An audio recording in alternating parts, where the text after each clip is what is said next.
Señores, recientemente un economista, empresario, profesor universitario en Venezuela y inversionista aquí, escribió un trabajo que llegó a nuestras manos y tenía algo que yo confieso públicamente que no entiendo ni entendí.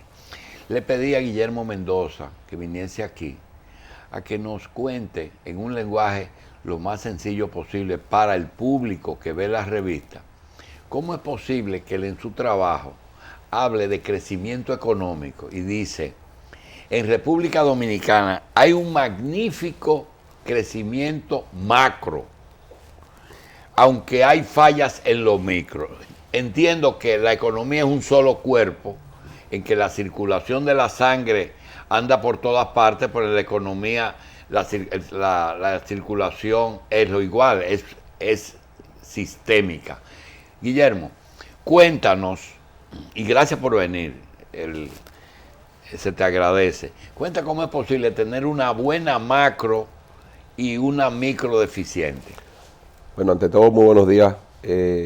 Ciertamente el manejo macroeconómico del país, las cifras grandes que maneja el Estado, que son el control principalmente de la inflación y las condiciones para las cuales el sector privado pueda generar empleos, que al final del día se traducen en el bienestar de la población, esas condiciones están dadas.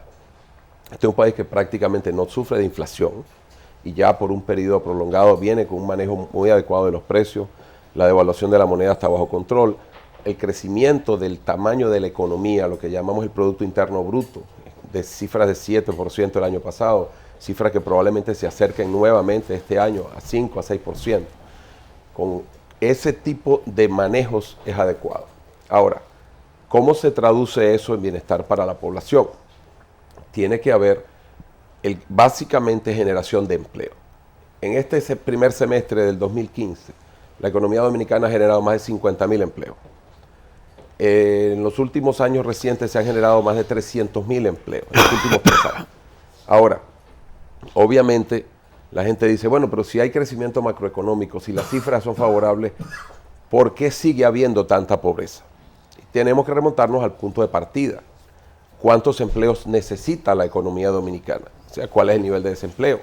A eso es lo que falta. No, lo que pasa es que tiene que tener muchos años, y aquí se remonta esto a una discusión política, si se apoya o no se apoya la reelección y la continuidad del programa político que hay en este momento instaurado. Porque obviamente es una discusión por una parte constitucional, desde el punto de vista legal, aquellos porque abogan que no se modifique la Constitución, que bueno, ya se dio. Pero dices, bueno, ¿hacia dónde debe el Estado enfocarse para que haya generación de riqueza? La economía tiene básicamente 3 sectores. El sector primario, que es el sector agrícola, producción de bienes y servicios básicos. El sector secundario, que es la industria en general, construcción. Y el sector terciario, que son servicios. La banca, el transporte, el turismo, el comercio, educación. El sector más fuerte de la economía dominicana es el sector terciario, el sector de los servicios. Lamentablemente ese es el sector que menos empleo genera y es donde hay mayor productividad de la mano de obra. Entonces, por ejemplo, usted puede hacer una inversión gigantesca en un hotel de 400, de 600, de 1.000 habitaciones, pero eso no genera muchísimo empleo.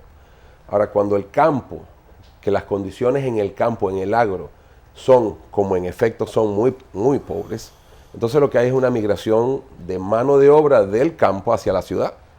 Entonces, ¿qué está haciendo el Estado? Tratando de generar las condiciones en el campo para retener ese empleo ahí. En la medida, en un volumen suficiente como requiere el país, porque algunos dicen que las visitas sorpresas, que son incentivos de esa inversión en el campo, no son suficientes. Bueno, lo que pasa es que hay que ver con cuántos recursos cuenta el Estado. O sea, por eso les decía, hay que ver cuál es el punto de partida. Ahora, sin duda que se está enfocando las armas hacia crear infraestructura, vialidad, sobre todo para vías de penetración, para que puedan salir las cosechas, irrigación, canales de riego, pozos en la zona, titularización de la tierra, que es una demanda en todos los países del sector primario. La gente no es dueña de las tierras que trabaja y se están haciendo procesos de entrega de títulos de tierra, que permite también generar algo de garantías para buscar financiamiento. Pero todo lo que es titulación ofrece mayor posibilidad de inversión. Claro, así es. no solamente en lo internacional, sino en lo local. Sin duda. Bien, yo quiero preguntarte algo, sin que critiquemos tu país de origen, yo quiero que tú me marques una diferencia, porque no es para juzgar la economía de Venezuela, eso es muy complicado, pero sí me sirve de punto de referencia. ¿Por qué si República Dominicana, de su presupuesto, que se reúne de recaudaciones de impuestos, préstamos internacionales y lo que produce recaudaciones, esas tres cosas que reúnen los ingresos del Estado, casi la mitad se usa en pago de deuda externa, porque nosotros no producimos petróleo, es decir, tenemos que importar lo principal, lo que más se consume para nuestro desarrollo. ¿Por qué si Venezuela tiene producción de petróleo, la economía de nosotros es más estable que la de ella? Por el manejo. La gestión de la economía venezolana es sumamente deficiente y tiene muchos años siendo deficiente. Porque el proceso por el cual, por ejemplo, República Dominicana, un país que tiene un punto de partida de mucha pobreza en general, necesita 10 años de crecimiento económico sostenido, 15 años, para salir de ese nivel de pobreza. O sea, la economía creciendo 5 o 6% por 10 años, vamos a ver cambio. Cuando yo le decía la inversión del Estado, por ejemplo, el Estado está invirtiendo en el campo, el Estado está invirtiendo mucho en construcción, porque eso genera empleo. Y llevarlo a 10% es imposible. Es difícil, imposible no es, pero es difícil. ¿Y en qué Hay pocos recursos en manos del Estado como para crear los proyectos necesarios para que ese crecimiento se dé.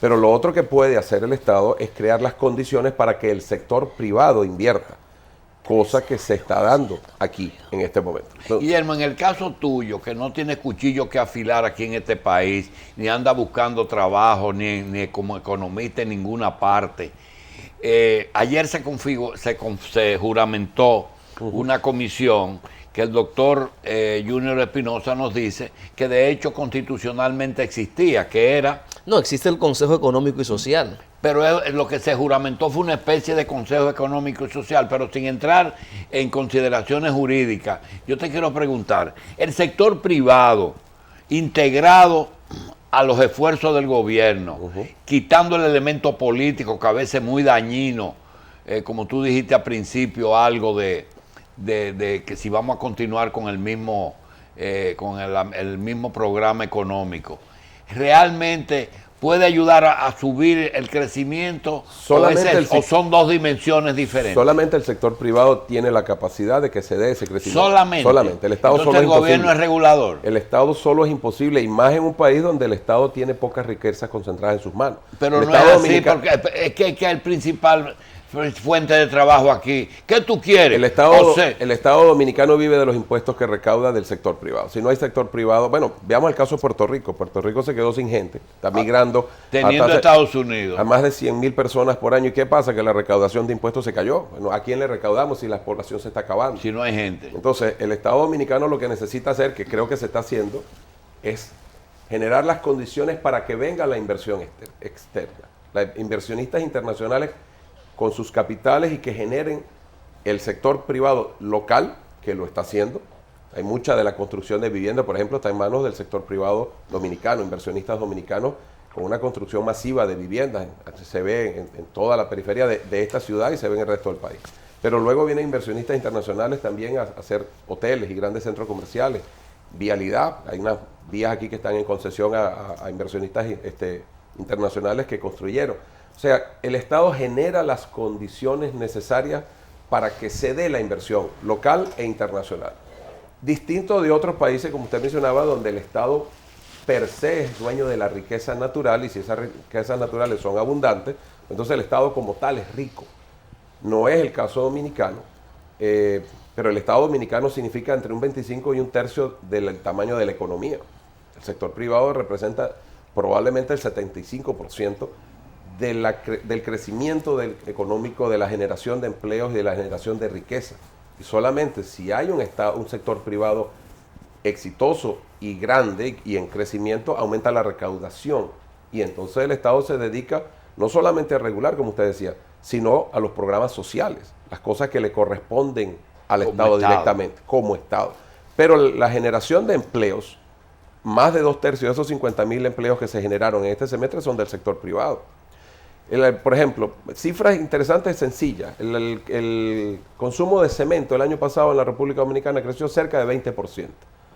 De esos, 75% de ese crecimiento corresponde al sector privado.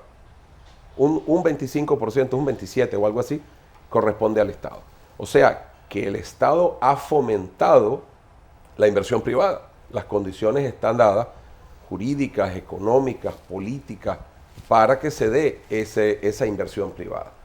Y la inversión del Estado con los recursos que está destinando van hacia los sectores que adecuadamente pueden generar crecimiento, que es la construcción, que es el sector agrícola. Ese tipo de inversiones es reforzar, por ejemplo, todo lo que tiene que ver con las industrias que están en la zona franca. Ese tipo de cosas, esos incentivos atraen inversionistas y además de eso generan empleos, porque solamente de esa manera puede haber un impacto rápido. Ahora, aquí hay una relación muy interesante en la isla con un país vecino que muchos de los empleos que se generan no van a manos de dominicanos. Y cuando hay esa competencia, que sabemos que la hay en el sur de los Estados Unidos con México, la hubo en una época en Venezuela con Colombia, esa mano de obra trabaja a sueldos mucho más bajos. Esa mano de obra además es de muy baja productividad. Además. Entonces, eso también impacta en las resultas de las políticas del Estado. Doctor. Doctor, la República Dominicana tiene posiblemente 13 años creciendo económicamente. Y eso no ha sido garantía para generación de empleo de calidad, pero mucho menos para generación de mejoría salarial. Por el contrario, las estadísticas dicen que los salarios han caído un 27% efectivamente en el país. Aparte de crecimiento, ¿qué necesitamos entonces para que eso que está aspirando el presidente de la República, de que esa riqueza impacte positivamente, qué debemos hacer? Bueno, yo creo que se están haciendo... Primero, no hay 13 años de crecimiento económico sostenido. Hay altibajos. Tienes cifras de crecimiento positivo y también negativo. Necesitas años, muchos años. Por ejemplo, China estuvo 20 años creciendo 10% por año. Sacó 200 millones de personas de la pobreza. Generó una industrialización tremenda. Ahora todo lo que estamos comprando viene de China. Pero ustedes todos recuerdan, hace 30 años no había nada hecho en China. Y hace 40 años cuando uno veía un producto que decía hecho en Japón nos reíamos. Los productos eran americanos y europeos. China va en ese camino ya. Bueno, China está empezando a enfriar su economía. Pero tuvo más de... Pero está mejorando su producción. No, ya tiene productos de calidad. Está mejorando la calidad ahora. Sí. Pero se industrializó. Es un parque industrial significativo. Eso son cosas que usted dice, bueno, el sector privado tiene que crear industrias. Él no las va a crear, no la va a crear el Estado directamente. Ahora usted decía, bueno, ¿qué tenemos que hacer? Tienen que haber las condiciones para que se dé la inversión. Y la inversión tiene que ser del sector privado. El Estado no puede ser empresario. Se crea esta comisión que se juramentó ayer. Bueno, porque hay que buscar productividad en la mano de obra. Sin duda, eso es muy importante. Ahora, atraer la inversión en los sectores que generan riqueza. Captar, mantener la mano de obra del campo en el campo. Por ejemplo, ustedes pueden ver todos los países industrializados, Francia, los Estados Unidos y Argentina, y podemos continuar la lista, son países eminentemente agropecuarios. O sea, Francia, antes que ser un país sumamente industrializado, es un país agropecuario. Y exporta comida para el mundo entero, vinos, quesos, y la Argentina con el trigo y los Estados Unidos con la carne. O sea, tiene que haber esa Yo quisiera, doctor, que tratemos en estos 5 minutos que nos quedan algo que no es retórica, sino utilizar esa parte práctica que usted tiene vivida, que no todos los economistas tienen ese privilegio de poder tener las dos partes de la moneda, es decir, tener la teoría y tener la práctica. Mire, se habla de ambiente de inversión, se habla del tema haitiano. Yo creo que manejar cifras falsas es una de las grandes fallas de la economía. República Dominicana ya de hecho, de golpe y porrazo, tiene que prepararse para producir comida para 10 millones de habitantes. 1 millón de turistas con aspiraciones presidenciales de tener 10 al año. Es decir, por lo menos estamos en 4 ahora mismo. pero la meta es 10, son 14 al año. Y un pueblo que tenemos de vecinos, que aunque presente solamente haya 1 millón, una gran cantidad de la comida de Haití se origina en República Dominicana. Es decir, que nosotros tenemos que hacer una economía basada en 20 millones de bocas. Esa es una, por un lado. Por otro lado, usted dijo que no solamente compite en mano de obra, sino en que no es calificada. Totalmente. Porque mucha gente piensa que un trabajador haitiano es un regalo. No, tiene muchísimas deficiencias y es un aprendiz en mano de obra. La pregunta es la siguiente: si el país le dice a Guillermo Mendoza, ¿qué es lo que quiere un inversionista para llevar su dinero a un país como República Dominicana? Que no sea, te voy a dar concesiones, te voy a dejar tranquilo, no te voy a preguntar el origen de tu fortuna. ¿Qué es, fuera de esas dos cosas? Estabilidad económica, que es básicamente las políticas. Estabilidad económica inflación y manejo y de la devaluación de la moneda. Eso implica una moneda devaluada para que ellos por cada dólar puedan traer mucho. Una moneda estable.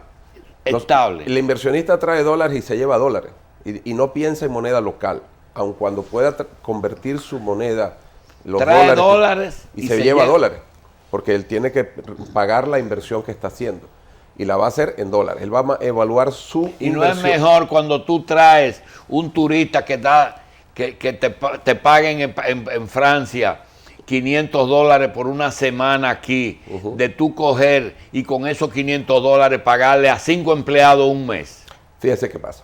El inversionista va a evaluar esa inversión en términos de la moneda que él trae. Vamos a hablar de dólares. Pasar a pesos la inversión significa que él tenga que después transformar los pesos que recibe a dólares nuevamente. Entonces, ¿qué es lo que busca el inversionista? Muy importante, estabilidad en la moneda. Y que si hay devaluación, que la tiene que haber, sea a un ritmo conocido. La moneda se devalúa en función de la inflación local versus Entendí perfectamente. Ahora, soy el gobierno y digo, está bien, yo te voy a poner una moneda estable, pero tengo que tener que proteger dos cosas. Primero, que tengo una deuda externa que tengo que pagar en moneda dura, no en pesos. Y segundo, que tengo una factura de combustible que tengo que pagar en moneda dura y no puedo devaluar demasiado como te conviene. ¿Cómo tú equilibras esas dos cosas? Al inversionista no le conviene la devaluación de la moneda porque el peso que recibe devaluado entonces le encarece los dólares que va a comprar para repagar su inversión. Lo que le interesa claro, lo que le interesa es que sea estable. No es que esté devaluado o no devaluado. Es que se mantenga estable. Que yo estable. sepa que cuando lo voy a devolver me va a costar lo mismo. O que yo sepa cuánto me va a costar. Sí. O sea, yo sé en este momento cuánto me va a costar los pesos en diciembre. Sí. Porque hay un ritmo de devaluación de la moneda estable. No quiere decir que no se devalúe. Previsible. Claro, a eso me refiero con estabilidad. Que yo sé que en diciembre no va a venir un 50, lo que no debe haber es una alta volatilidad, que es el término preciso, donde tú dices, bueno, es que en este mes se devaluó 5%. Y eso es lo que pasa en otros países, que es muy volátil. Hay mucha volatilidad en otros mercados, sin duda. Aquí hay estabilidad. Hay muy baja inflación, que es bueno para el inversionista y es bueno para el país. Nos queda un minuto, Guillermo. ¿Qué te preocupa? Porque el carro está muy bien, pero siempre hay un ruido. La economía es muy pequeña. Es muy importante, y veo que se han hecho algunos pactos políticos para que se mantengan las condiciones. Hay que mantener las condiciones macroeconómicas por un periodo prolongado de tiempo, que vaya más allá de un periodo presidencial. Y lo político es vital. Lo político es vital porque en esos cambios políticos vienen los cambios en la economía. Por ejemplo, Perú, después de Fujimori, usted va a Perú y le dicen los taxistas, desde el chinito para acá, nadie ha modificado las políticas económicas. Modificaron todas las demás, las sociales, las internacionales, las relaciones, pero la economía no. La misma ha hecho Fujimori. La misma que puso Fujimori, tienen 20 años creciendo los peruanos. Y usted ve la economía de Perú y ve la que es hoy en día y lo que era 20 años atrás. Y así usted ve Ecuador. Mire, Bolivia es un discurso internacional de mucha izquierda, pero Bolivia tiene una política macroeconómica de mucha estabilidad. y hay crecimiento económico sostenido y han sacado una cantidad de bolivianos de la pobreza. Entonces, estabilidad política que permita la estabilidad económica. Eso es Bien. crucial. Guillermo Mendoza, economista, doctor en economía, gracias por estar aquí y que no se nos pierda de vez en cuando. Don Guillermo nos dice cosas que los economistas dominicanos a veces se limitan. Gracias. Un placer.